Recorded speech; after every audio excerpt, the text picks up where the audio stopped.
How are you? Please, you are welcome. Yes, thank you very much. Have a seat. How are you? Very well. Yes. Thank you. Thank you very much. Nice. Thank you. Thank You can look at our photo. Yeah. Thank you, sir. Thank you. Thank you very much. Yeah. Very good. Thank you, guys. Thanks very much. Thank you. Yeah. Thank you. So when we're coming here, all to see how prepared we are. Yeah. And of course, we need to show the entire world Exactly. that, as Obama was saying, that yes, we can, small as we are, but we can stage it. The teams have been here several times to inspect, to advise, to guide, and I think we've worked very well together.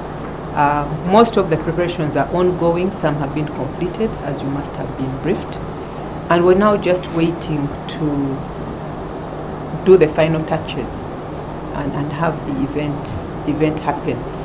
The slight disappointment with everybody is, why is it only one day?